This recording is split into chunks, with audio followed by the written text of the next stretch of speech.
নমস্কার, শর্মিষ্ঠার sweet dreams কিচেনে আপনাদের সবাইকে স্বাগত। আজ আমি রাখি স্পেশাল একটা মিষ্টি নিয়ে চলে এসেছি। খাজা, ঠিকই ধরেছেন, কম বেশি সবারই প্রিয়। চলুন দেখে নিই কীভাবে করেছি। প্রথমে আমি ময়দা নিয়েছি। এখানে আমি 4 কাপ ময়দা নিয়েছি। আপনারা 1 কাপ বা 2 কাপ ময়দাতেও করতে পারেন। আমি 4 কাপ ময়দা, তার মধ্যে 1 টিস্পুন নুন দিয়ে দিয়েছি আর একদম সামান্য পরিমাণে খাবার সোডা দিয়েছি। বেশি কিন্তু খাবার সোডা দেবেন না, সামান্য খাবার সোডাটা দিলে খাস্তাটা খুব ভালো হয়। এইবারে চালনি দিয়ে আমি চেলে নিয়েছি, আপনারা অবশ্যই চেলে নেবেন। এরপর যেহেতু আমি 4 কাপ ময়দা দিয়েছি, তাই আমি ঘি দিয়েছি 4 টেবিল স্পুন। 1 কাপ ময়দায় 1 টেবিল স্পুন ঘি অবশ্যই দেবেন। এবারে খুব ভালো করে হাতের সাহায্যে ঘষে ঘষে পুরোটা মিশিয়ে নিতে হবে। ময়দা, নুন, খাবার সোডা আর ঘি, এই 4টি উপকরণ খুব ভালো করে কিন্তু মেশাতে হবে। এর মধ্যে যদি কালো জিরে আর জোয়ান দিয়ে দেন, তাহলে কিন্তু আপনারা নোনতা যে নিমকি হয় সেটাও তৈরি করে নিতে পারেন। কিন্তু আমি যেহেতু খাজা করছি তাই নুনটা একটু কম দিয়েছি। আপনারা নিমকি করার সময় নুনটা একটু বেশি দিয়ে এই উপকরণেই আপনারা তৈরি করে নিতে পারেন নোনতা নিমকি।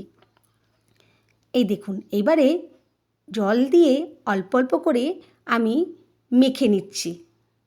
খুব নরম ডো কিন্তু করবেন না, ডোটা কিন্তু মোটামুটি একটু শক্ত থাকবে। অল্প অল্প জল দিয়েই মাখতে হবে।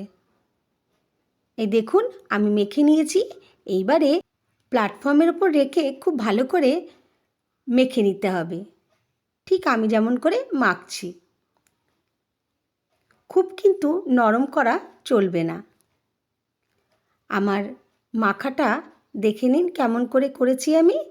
হ্যাঁ, এই দেখুন, ডোটা কিন্তু আমার তৈরি হয়ে গেছে। ঠিক এরকম করেই মেখে নিতে হবে।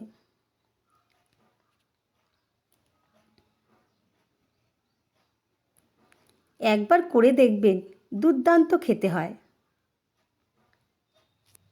ব্যাস, আমার কিন্তু মাখা শেষ। এবার আমি লম্বা লম্বা করে কেটে আমি লেচি বার করে নিচ্ছি। প্রত্যেকটা লেচি আমি সুন্দর করে গোল করে নিলাম। সম পরিমাণে করবেন, কেননা প্রত্যেকটা লেচি আবার রুটির মতন বেলতে হবে।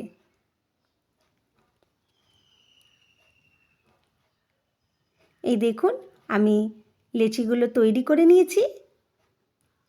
আপনারাও এরমভাবে লেচিগুলো তৈরি করে নেবেন। এবারে আমি সাটা তৈরি করছি। আমি এর মধ্যে তেল ও ঘি দুটো সম পরিমাণে দিয়েছি। আপনারা শুধু তেল দিয়েও করতে পারেন বা শুধু ঘি দিয়ে সাটাটা তৈরি করে নেবেন। এরপরে আমি কর্নফ্লাওয়ার দিলাম। 4 চামচ তেল হলে বা ঘি হলে তার মধ্যে 4 চামচ কর্নফ্লাওয়ার দেবেন।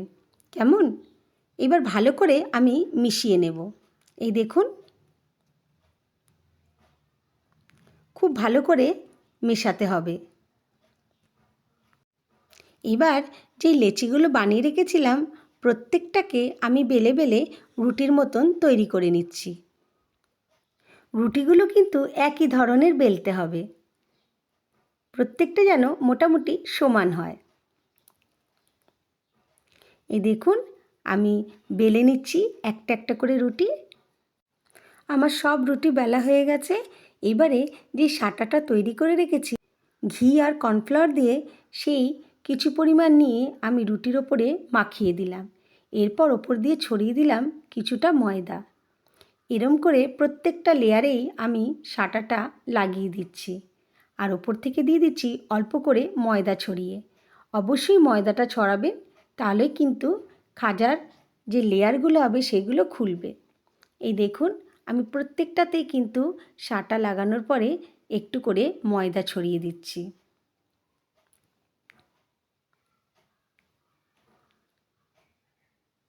আপনারা লেয়ারটা 4টে কি 5টা রুটি দিয়ে করবেন।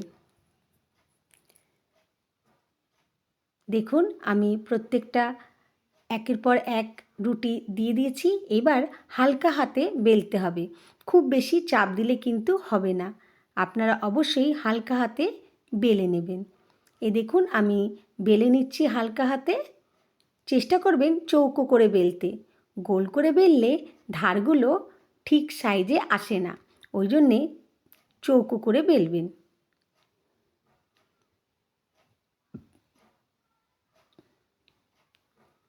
একদম হালকা হাতে বেলবেন, তাহলেই লেয়ারগুলো খুব সুন্দরভাবে খুলবে। এই দেখুন আমি চৌকো করে বেলে নিচ্ছি।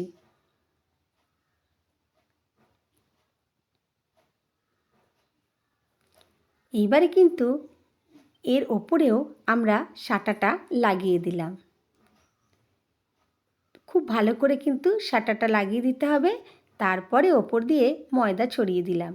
এইবারে একটু টাইট করে আমি রোল করব। টাইট এই কারণে খাজাটা তাহলে খুব ভালো আসবে।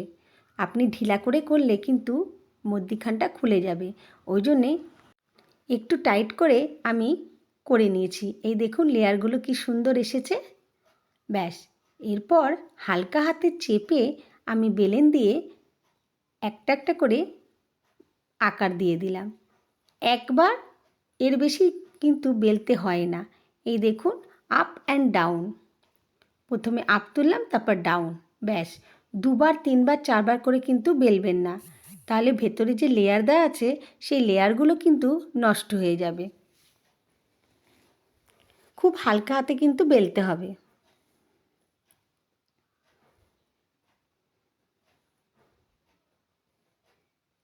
এইভাবে আমি প্রত্যেকটাই দেখুন বেলে নিলাম। ব্যাস, এইবারে কি একদম ধিমি আঁচে আমি ভেজে নিচ্ছি। আপনারা তেল বা ঘি দিয়ে ভাজতে পারেন, বা শুধু তেল দিয়েও ভাজা যায়। তেল বা ঘি দিয়ে ভাজলে বা ডালডা দিয়ে যদি ভাজেন তাহলে কিন্তু খুব ভালো লাগে খেতে। এই দেখুন আমি তেল আর ঘি এখানে ব্যবহার করেছি। তেলের পরিমাণ এখানে বেশি আর ঘি অল্প একটু দিয়েছি। ধিমি আঁচে ভাজতে হবে, ভেতরটা যাতে কাঁচা না থাকে আর খুব সুন্দরভাবে ফুলে যায়। এই দেখুন আমি ধিমি আঁচে আস্তে আস্তে করে ভেজে নিচ্ছি খাজাগুলো। আপনারাও এরকমভাবেই ভেজে নেবেন। সামনে দুর্গা পুজো আসছে, গণপতিও আসছে পুজো, আর রাখি আসছে, তাই খুব ভালো লাগে যদি ঘরে তৈরি করা মিষ্টি আমরা পরিবেশন করতে পারি। এই দেখুন আমার কালার ধরে গেছে আর লেয়ারগুলো কি সুন্দর খুলেছে। খাজাগুলো ভাজা হয়ে গেছে। এবারে একটা চিনির রস তৈরি করে নিচ্ছি। আমি এখানে 2 কাপ চিনি দিয়েছি, তার মধ্যে দিয়ে দিলাম 1.5 কাপ জল। এই দেখুন এবারে চিনির রসটা আমি তৈরি করে নিচ্ছি। ভালো করে নেড়ে নিচ্ছি। চিনিটা যখন গলে যাবে, খুব বেশিক্ষণ আমরা ফোটাবো না। এই দেখুন ফুটে এসেছে আমার চিনিটা। এরপর দিয়ে দিতে হবে এলাচ। 2 থেকে 3টে আমি এলাচ দিয়ে দিলাম। ভালো করে নেড়ে চেড়ে নিলাম। এরপর দিয়ে দেব 2 চামচ দুধ। চিনির মধ্যে অনেক সময় নানা রকমের ধুলোবালি থেকে যায়, তো আমরা যদি দুধ দিই তাহলে চিনির ভেতরে যে ময়লাটা থাকে ধুলোবালির, সেই পুরোটাই ওপরে চলে আসে। আস্তে আস্তে নাড়তে হবে। এই দেখুন ওপরে কিন্তু ময়লাটা বেরিয়ে এসেছে। কালো কালো যেগুলো দেখছেন সেটা কিন্তু চিনির মধ্যে যে ধুলোবালির ময়লাটা ছিল সেটাই। অবশ্যই কিন্তু চিনির রসটা এইভাবেই করবেন। চিনির রস করতে করতে আমি আরও খাজা ভেজে নিয়েছি। এইবারে খাজাগুলো আমি চিনির রসে ডুবিয়ে দিলাম।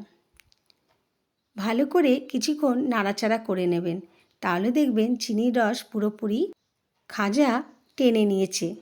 এই দেখুন খাজাগুলো কীরকম টুপু টুপু হয়েছে, চিনির রসের মধ্যে ফেলে দিয়েছিলাম। দেখুন কি দারুণ দেখতে হয়েছে, তাই না? আপনারাও এরমভাবে করবেন কেমন? আমার রান্না যদি আপনাদের ভালো লেগে থাকে অবশ্যই সাবস্ক্রাইব করতে ভুলবেন না, লাইক কমেন্ট অবশ্যই করবেন। আর রাখিতে ভাইদের অবশ্যই বানিয়ে খাওয়াবেন নিজের হাতের মিষ্টি। আজ তাহলে এখানেই শেষ করছি, আবার নতুন রেসিপি নিয়ে আপনাদের কাছে চলে আসব। সুস্থ থাকবেন, ভালো থাকবেন, অনেক অনেক ভালোবাসা রইল। ভালো থাকবেন সবাই, নমস্কার।